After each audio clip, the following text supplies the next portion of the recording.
Hello and welcome to Big Performance Podcast. I am Alex Elish. Today I have a great guest, Mark Steven Porro, a published author. And boy, do he share the stories.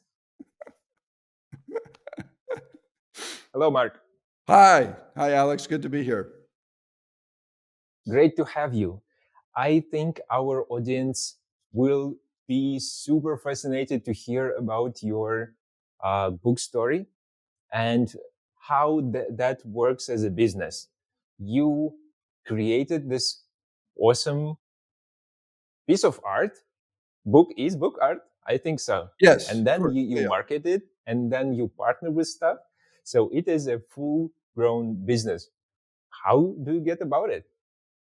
Well, luckily, I had a good subject and a good story to tell. So I think it starts with that.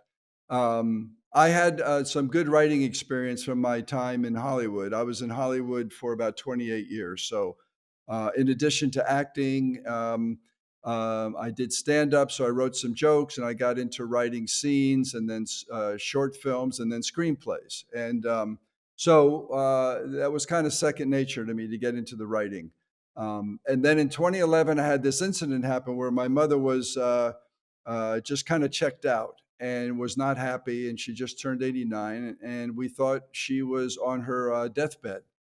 So I ended up moving back into my childhood home to take care of her. So the subject of the book was a man in his mid 50s moving back into his childhood home to take care of his mom. So single, 55, and living with my mother. It was my experience, and I was a carefree bachelor. So that was interesting. I never had children, never got married, and so my first child was this 89-year-old. At that point, a little grumpy woman. And so that was the subject. So our journey lasted 3.5 years, and that's in the book. And so I had a good story to tell. And writing a book, this particular one was a memoir, was new to me. So I had to study that genre. So I studied that genre. I had a really good memoir coach. And then when I got it into a good place, then I hired an editor to take a first look at it. And they gave me some really good notes. And then I polished it up and then started searching for publishers. So to find a publisher is not easy. Well, to find them is good. To get accepted by one is not easy. So you have to be Let, somewhat. let me put you on pause for a second because I think you touched a little super important moment, which I find in almost every conversation. You found a mentor. So you found the people who are already inside, people who can advise you, and you sought this expertise. You went after the successful cases. You got into the deep of what it is that is a great product in the niche. Then you found the people to advise you. How did you know that you needed, or did you stumble upon those people by chance?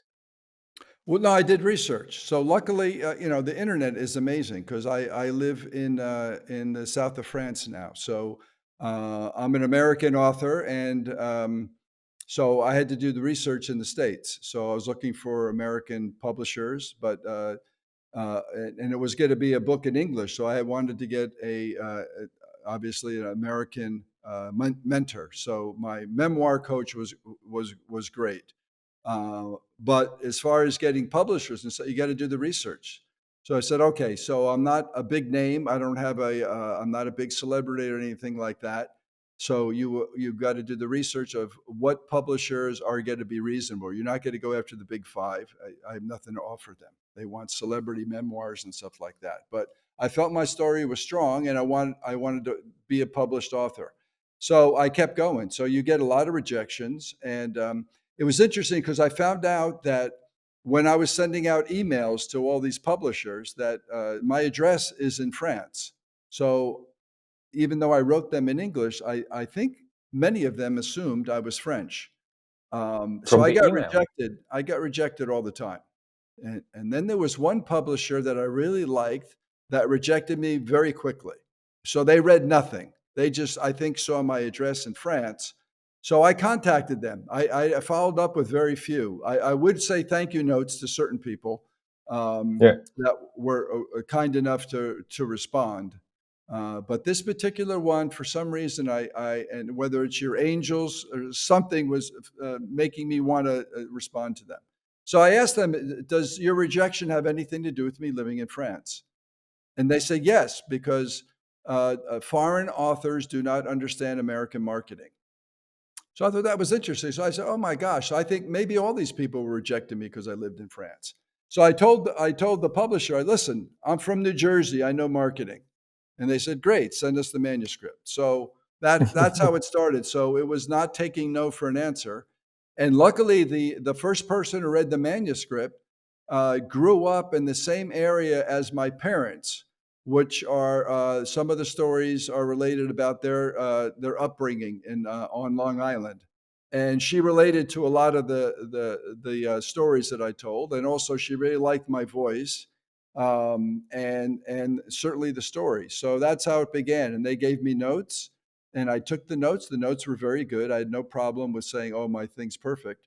And so I took the notes, took a few weeks to do a rewrite, and sent that in, and then it was accepted. And so they were my publisher, and yeah, so you can write the best book in the world and have the loveliest voice and the great story, but if no one reads it, it means nothing.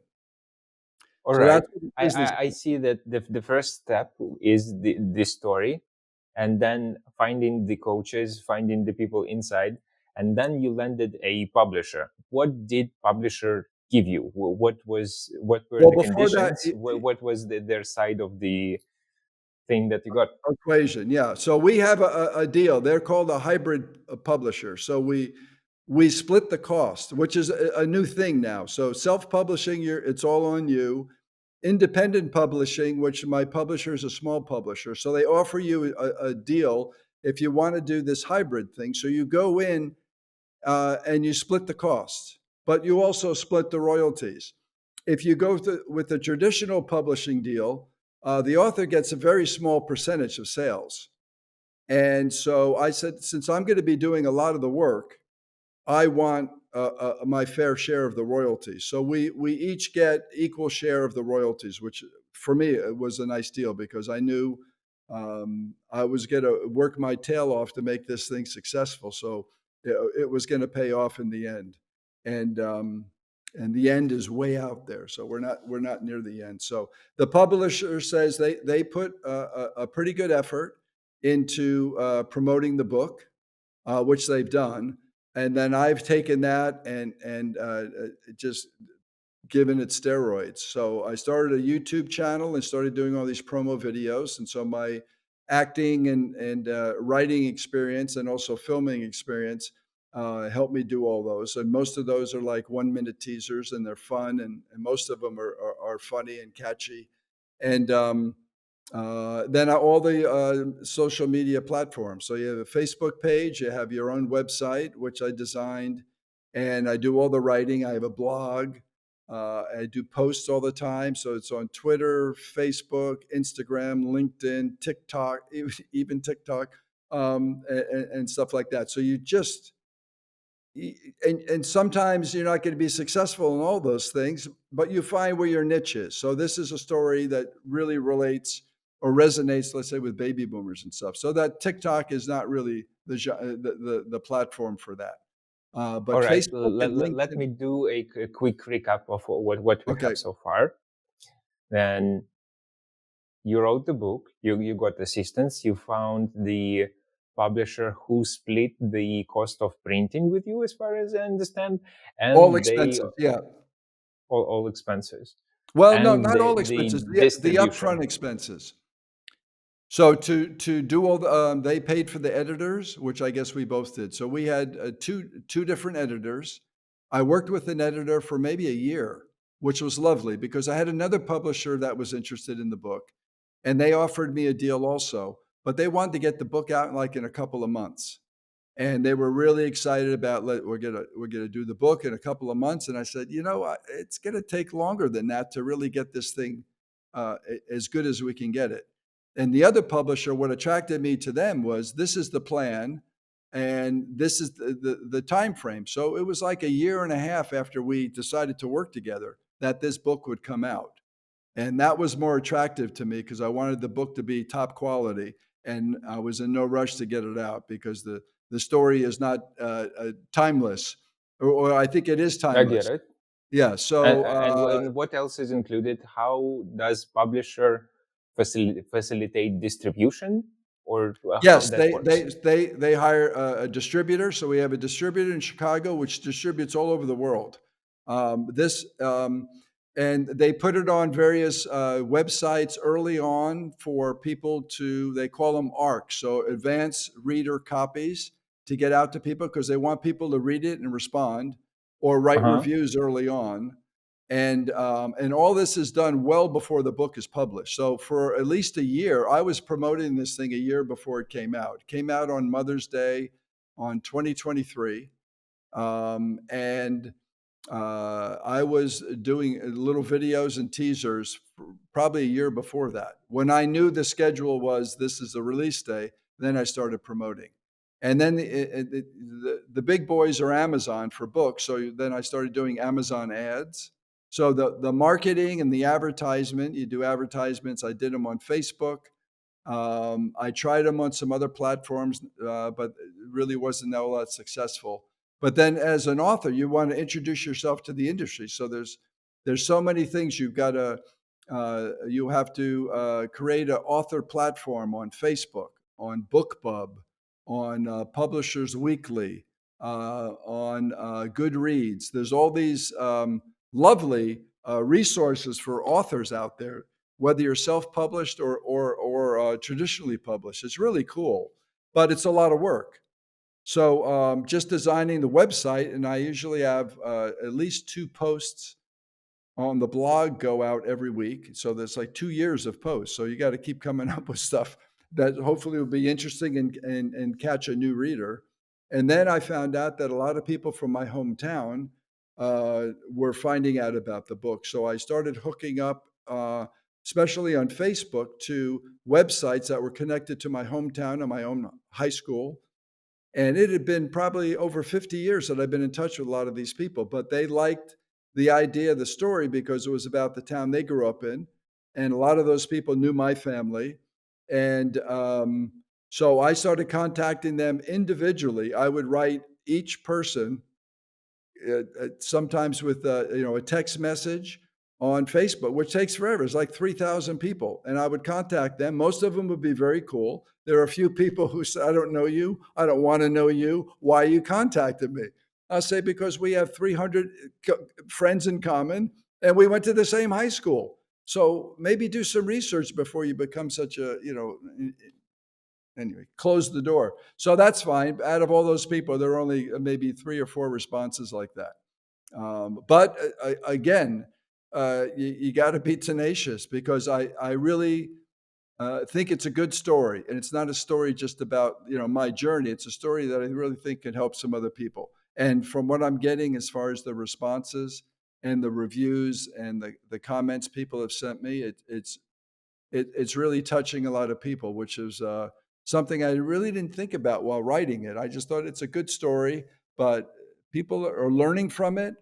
People are certainly enjoying it, and the people who have gone through this and lost their parents, especially after caring for them, have really resonated with it. So that's been very nice. There's been a few people who said, "Oh yeah, I did this. I lost my parents. I don't want to read any more about this stuff." But most people are saying, "No, it was nice to hear how you handle this situation."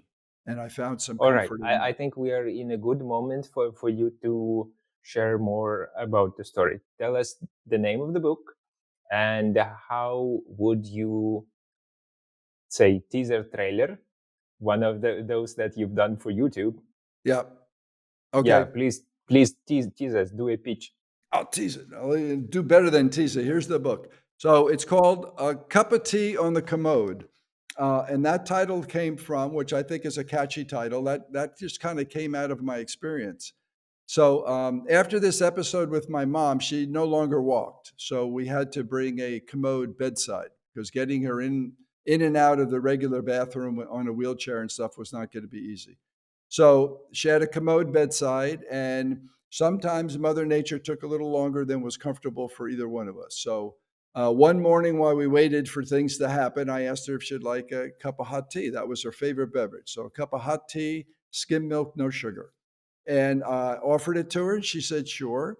So while she sat on the Commode, she had this cup of tea, and it became a hit. And so that became part of our morning ritual. So she always got a cup of hot tea on the Commode. And and so this whole adventures, I call it my multitasking adventures of caring for mom and how I survived to tell the tale. And she was a tough cookie, but so I was a 55, carefree bachelor living in Los Angeles, having a great time. I had no kids, never was married, had no significant relationship at the time. I did have a business, but my business was kind of slowing down. We just lost our national distribution, so we had a couple of loyal stores on the East and West Coast. But it was something that taking care of my mom was more important. She was not happy. She was kind of on her deathbed, but she snapped out of it in a few weeks later. So the book is about this guy who never had a kid before, and his first kid being an 89-year-old mother. Um, uh, and I took over the 24/7 caregiving. And so, from a son's point of view, because it's very rare for a son to take on the caregiving, usually falls on the daughters or the women in the family. So I had a really good relationship with both of my folks. And so with my mom, I asked her if she wanted me to do this. I got permission. She said yes. And I said, okay, if I take this on, we're going to have fun. And I will now be in charge. So you must now obey me. So it really was the role reversal. And when she heard that I would now be in charge and the obeying part, her mood completely changed. But she puckered up for a kiss, and I wasn't sure if that was a sign of surrender or one wishing me luck. And so I gave her a kiss and hoped for the best. And so we had ups and downs and stuff like that. So in the book, we tell a lot of stories of the current situation, and then I do a lot of flashbacks of things in my upbringing and my parents' experiences that helped, I guess, support the reasons and some of the things that I did. So one of my goals was to make her laugh at least once a day, and that came out of my upbringing. My parents are both very funny people, and so there's a lot of stress in the family at times. There were six kids and two parents that worked full time, and so humor played a big part in our upbringing. So I wanted to make sure that we did that, and she made me laugh quite a bit too, which was very cool. So um, that's the book, and people say they laugh out loud and they cry out loud, and there's a lot of fun, but it's a touching story too, and people may get some tips out of it because it's.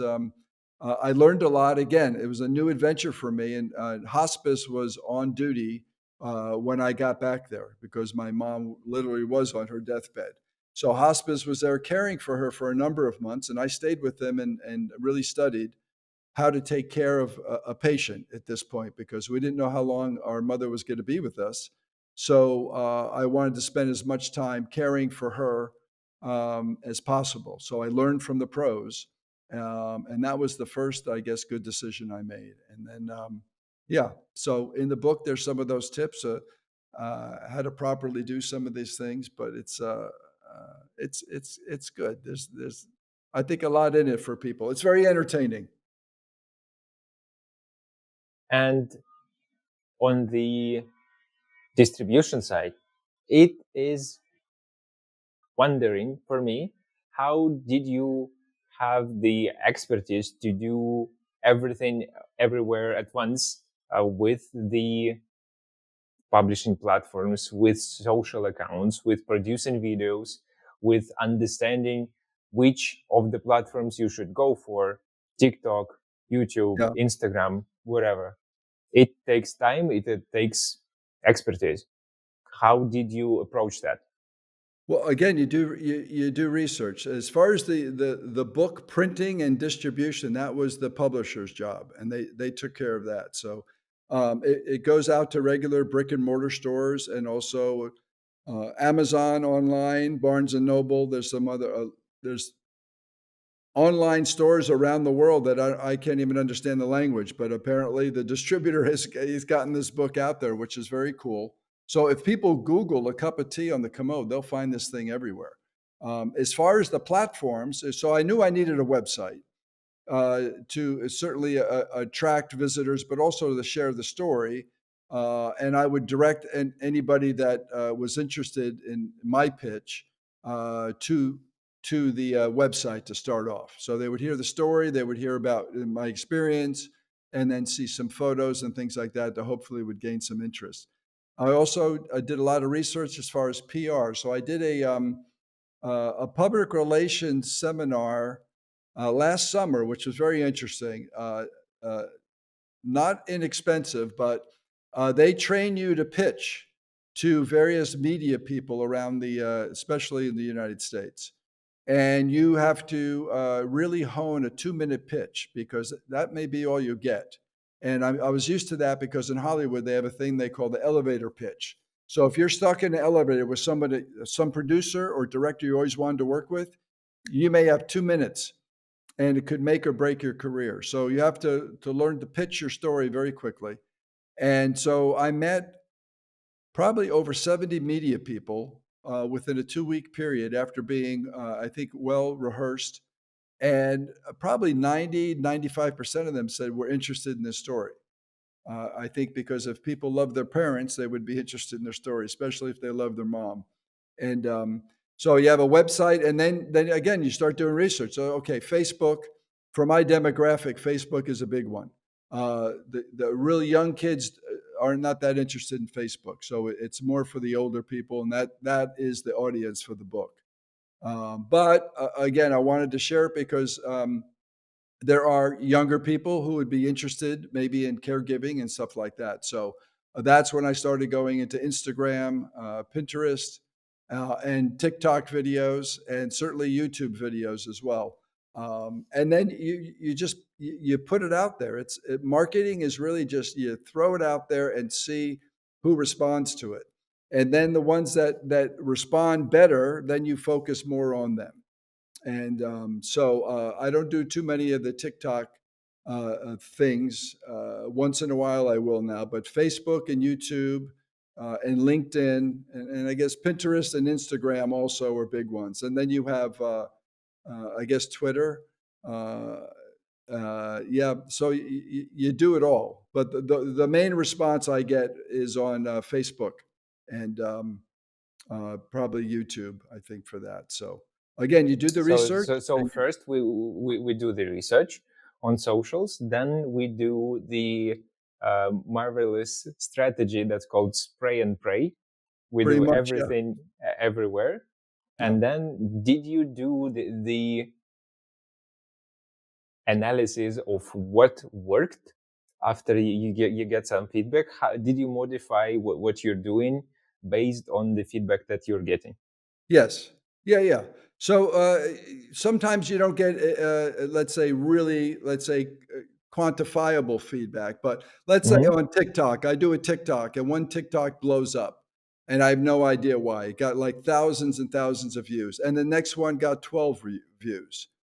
And a lot of that is then you do the research and you find out, oh, if you post these things at 8 p.m. U.S. time on the East Coast, they will get much more views. Well, I'm in France, so that kind of adjusts everything because I'm 6 hours ahead of East Coast time in the United States. So I post I guess when it's convenient my time here.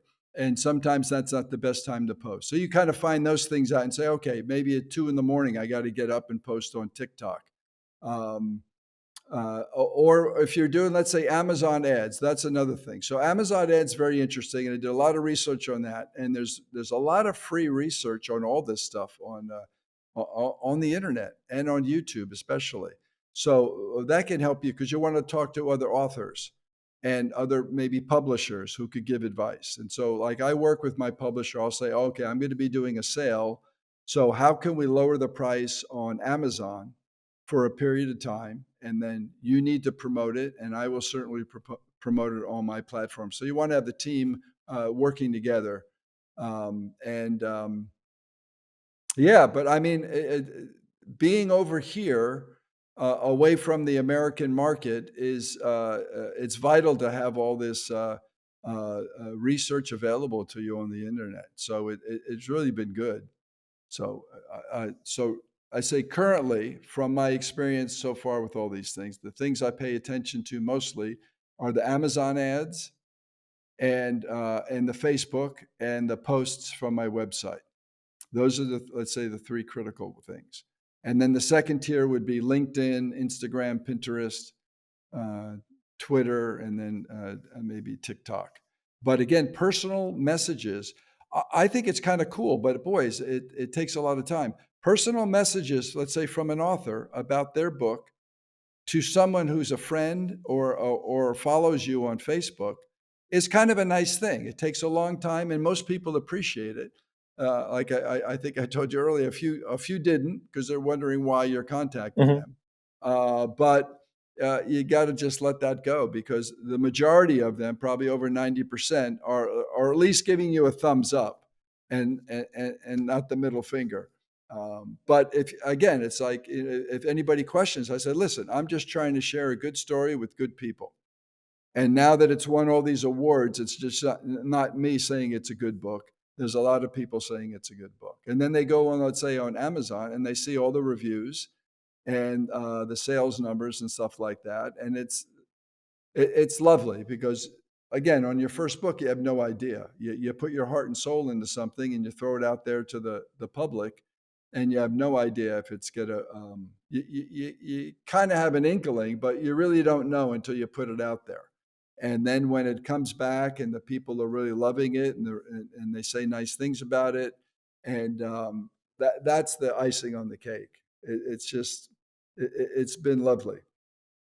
How would you say, what is the spread between the in-store sales and Amazon?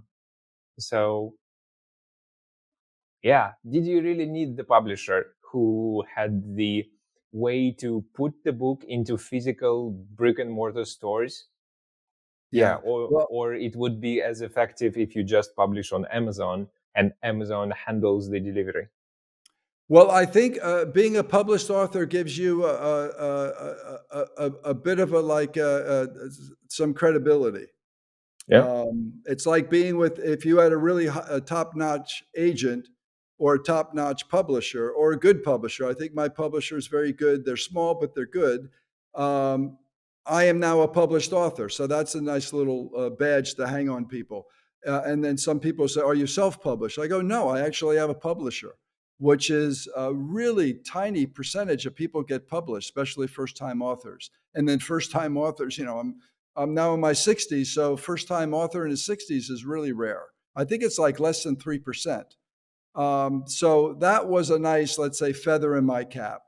And so that also gets people to listen because anybody can publish anything. So Pedigree is all right, but what about the percentage of sales through Amazon and other online platforms yeah. versus the real stores?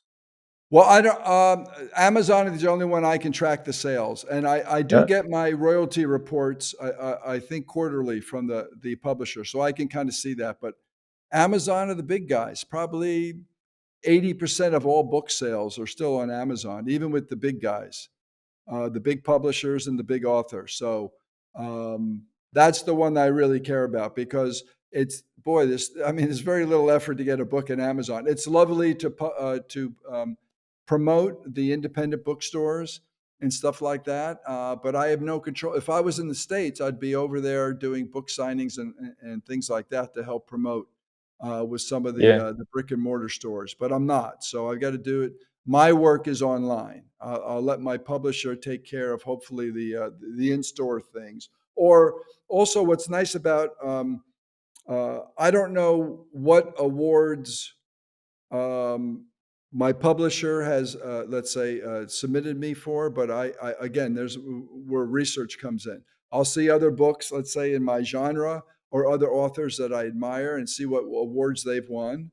and then do research on those awards and see if those things are available to me, and then you submit to those. That's another way of getting publicity and getting the word out. So as those are coming in, a lot of those awards really help publicize the authors who have won, which is another nice feather in your cap. So people go to those websites, or they go, "Oh, this guy won this award." So if they go to Amazon, they'll see. I keep again updating the author bio and all that stuff. So anytime I win an award, I put it on all platforms so everybody knows about it.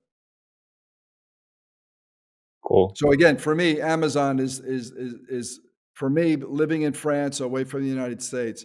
I focus on Amazon. Barnes and Noble is also there, but I think again, Amazon are the big boys. So yeah, that's where my focus W- is. What would be the thing that you're working on? What is the growth opportunity that you have for your business, for your book for the next year? Well, I'll continue promoting this book by doing podcasts and the advertisements, and there's still some awards that are will be announced in the fall, and we'll see how we do with those. So far, it's been pretty good. I'm writing a follow-up book that'll. This one focuses mainly on my mom, of course, but there's a lot of my dad in there and my brothers and sisters. The next book that I'm working on is going to focus more on my dad, his snack invention, and then also family roots in Italy. So originally, I was going to do three different books, but all those things, those three stories, all kind of weave together, and I decided to put those all in a single book. So it's my dad, his snack invention, and our journey to check out the family roots in Italy will all be in the next book.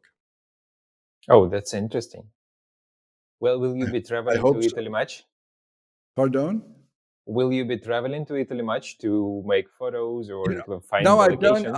I've been in Italy and I shot a documentary of this village, so I've got that part down.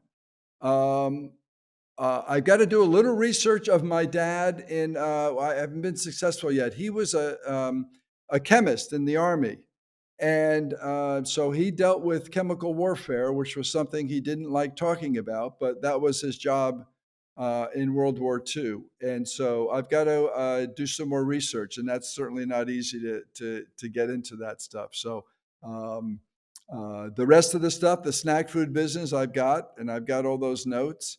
I've got the Italy thing done, and a lot of it is again similar to this thing. There's some backstories, and with my dad, I only had 8 days with him. I had 3.5 years with my mom, but when we found out my dad was very ill, I flew in from Los Angeles, and he died eight days later. So we only had 8 days together, but we filled those 8 days up because it was. I knew it was going to be short, so I spent as much time as I could with him, and so I think I've got most of that. I just got to sit down and write. All these podcasts keep getting in the way.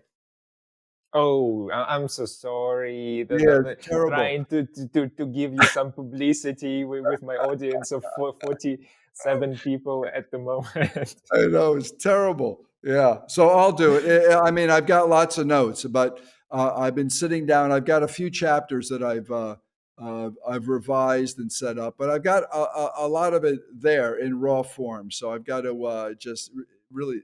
It's boy, writing is fun, but it's torture also. So you really got to set time aside and get rid of every distraction possible. Not that you are one. This is all on me, not on you. So where I live, it's very cool, and this is where I wrote a cup of tea in the commode in this room here. This is my kind of my office and kitchen, and so it's good. But I still am working hard getting this message out about this particular book because I think it's really good. And also, I think if people really like this book, they'll definitely like the next one. What is that you are working on in your personal life? So we've went through the work life, and for the personal life, you live south of France. you have a nice shades suntan. What it is It's that you always do for sunny in fun? the south of France. Well, you know what? I'm officially a retiree. Here they say à la retraite. I have a girlfriend that lives about 15 minutes away, and she has two dogs. So those are our kids, two rescue dogs, one from the US, one from France. And she's looking for another. She likes the three dog routine, and that's lovely. So I write here during the weeks, during the weekdays, and then I go off to her village in on the weekends for the most part, and then sometimes we spend. COVID was interesting, so we were shut in pretty much at COVID. So that's a good test of a relationship, but. She's lovely, and it's the longest relationship I've ever had. So, again, she hasn't been married and no children too. So the dogs are our kids. So What do you do for fun? What is fun to do in France? Do you have a bicycle? What it is that you enjoy doing? Fishing? yeah, I would not. Well, drinking wine is important. Oh. This is the largest. I live in the largest wine growing region in the world, so that's pretty good. You can throw a grape and you hit a wine domain, and the wine's excellent. And I think for the most part, it's cheaper than water here. And so that's lovely. I'm studying the French language. It's a very difficult language, at least for me. And so that's again, I could be doing more on that. Um, but it's a lovely life. It really is. So I don't do. I mean, we travel. She's originally from Switzerland, so we've been to Switzerland a few times, and everything else is here. Switzerland, Germany. I've been to Italy. Of course, you have Monaco and Nice and everything around France, which is lovely. I think every American should go to Normandy, which I did with my sister when she was living in Europe, and to see the World War II memorials and stuff like that is very important. I think, especially for anybody from the Allies. The French are so appreciative of what the Allies did. I think they're more appreciative than some of the people in the States, unfortunately. And they're lovely. It's a lovely life here. So I've really what's nice is they have it. They have the quality of life that I think people would aspire to, and I certainly do. Where you're kicked back. It's the social interactions and the quality food is more important than work, work, work. And that was a bit of an adjustment when I came from the States because we are just crazy workers. You know, you're up on your feet, you're eating on the run, you're doing all this stuff. These guys know how to sit for 2 hours for their lunch, and they sit with the family for the lunches too. That's a big deal. The kids come home from school. Most of the stores shut down. Most of the stores are closed at 7:30 anyway during the week. Sundays, everything closes at 12:30 in the afternoon, and it's Hmm. quiet and lovely, and family's important, and just being with friends, and especially this town's very creative. So there's always some music, there's some events, there's some. Since Moliere was here, they do a lot of theatrical events. There's craft people from everything from ceramics to carvings to metal to painting and stuff like it. It's a lovely place. So I'm kind of an artsy guy, not only with the writing, but I started carving again. I used to carve as a kid, so I got inspired. So I guess for my to get me away from the book, a little bit of a break, I started carving again, and I play a little music, not great, but if they go to the website and or the YouTube, all that guitar music that's the theme of the book, it was written by me, so that was kind of fun. Um, yeah, so Sounds amazing. yeah, It mainly a sounds like writer, an and amazing luckily, craftsman village with a lot of wine and the nice artsy vibe. Oh, sounds good. yeah. And the food is excellent. I cannot, people are going to hate me for saying this. I cannot gain weight in France. And I eat the bread and the butter and the croissants and the bread and the cheese.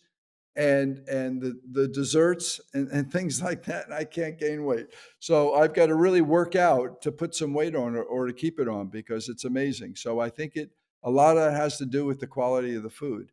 In the US, we put so many things in the food that really are not necessary, but they're Mediterranean diet is quite famous to be healthy one. yeah, yeah, So yeah. it's a great problem to have, you know.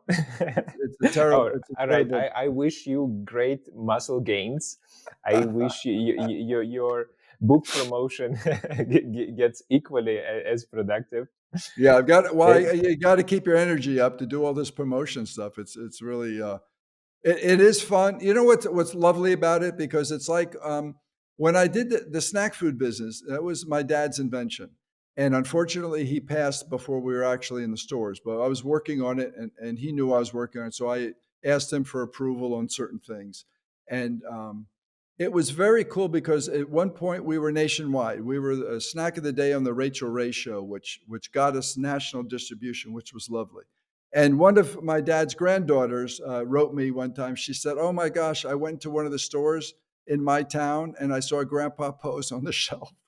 And it was just so cool because she saw grandfather's invention on the shelf.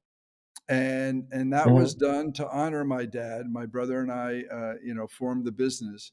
Um, uh, I guess officially right after he passed, but I was already again doing all the research and getting everything ready. And so that was it's very cool. And also with the book too, people are going, oh, this is a lovely story about my grandmother or my mother or my friend's mother and stuff like that. So it's kind of touching. And also when you have a book, unfortunately, the snack food is no longer there, but with a book, it's there. So that'll be out there forever.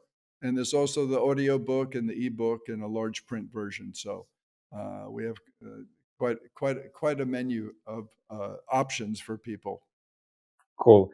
I will add the link to your book on Amazon and the link to your website into the description of this video so people Super. can know where to go to. Thank you. I appreciate that.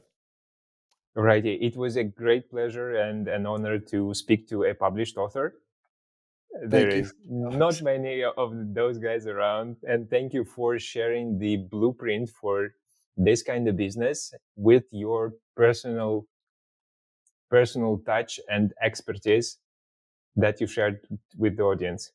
Good. I hope. Yeah, I hope some people got some benefit from it. So it's a learning process, and it's always in flux. And so, also, anytime I get to share the story of my mom, keeps her in the present, which is lovely. So that's a gift to me. So I thank you for that. Alrighty. Ciao, ciao.